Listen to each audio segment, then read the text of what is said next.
What's up mga kabitak? May payo pala ako sa inyo sa pagbili ng mga crayfish breeder. So kung bibili pala kayo ng crayfish breeder mga kabitak, ang number one na inyong titingnan is yung mismong breeder. Kung sarili ba nilang produce or nagre-resell lang sila. Kayo na bahala mga kabitak. Basta kung alam nyo legit talaga yung breeder, doon na kayo bumili. Tsaka kung alam nyo sarili nila produce, mas alam nila ang mga sarili nila produce dahil kung nagpo-produce sila ng sarili nila, mapipili nila ang talagang mga selected na broodstock na alam nilang pwedeng gamitin sa pag-breed. So, ang pangalawa sa mga breeder, yung mga talagang quality breeder na pinipili is yung mga pinakamalaki sa kanilang batch. So, kung sino yung mga pinakamalaki sa kanilang batch, mga kabitak, sila yung mga talagang fast grower na breeder. So yung mga produce nila is talagang mga fast growing na craylings.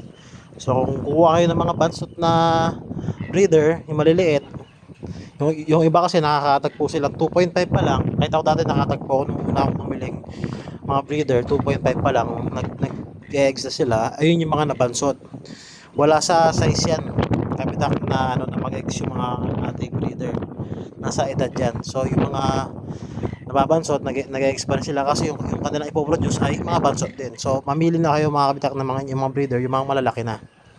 So ayun, number 2. Number 3 kabitak, yung iba naman tumitingin sila sa kulay and sa bilis ng laki ng crayfish.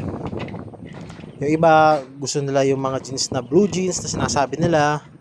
Ako naman okay lang sa akin yung mga normal basta hindi sila masyadong, yung coloration nila gusto ko mas dark. Ayun yung mga pinipili ko sa aking mga breeder. So ito, pakita ko pala sa inyo ang ating mga buried na crayfish. Maghanap tayo ng ating mga buried na crayfish mga kabitak. Ito tulad nito, buried to mga kabitak. Makikita nyo, ayan siya. Ito yung tsura ng ating mga buried na crayfish. Ayan o,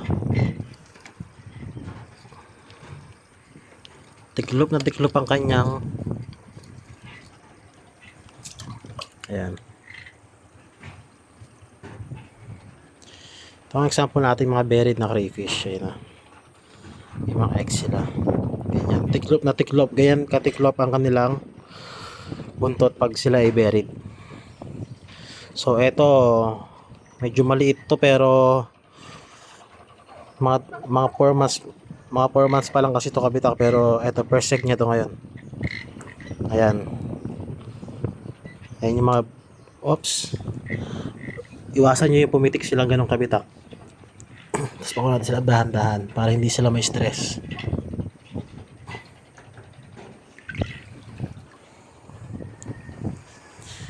Ayan. So that's our video for today mga kabitak. Kung may tanong lang kayo, message lang kayo or comment lang kayo below.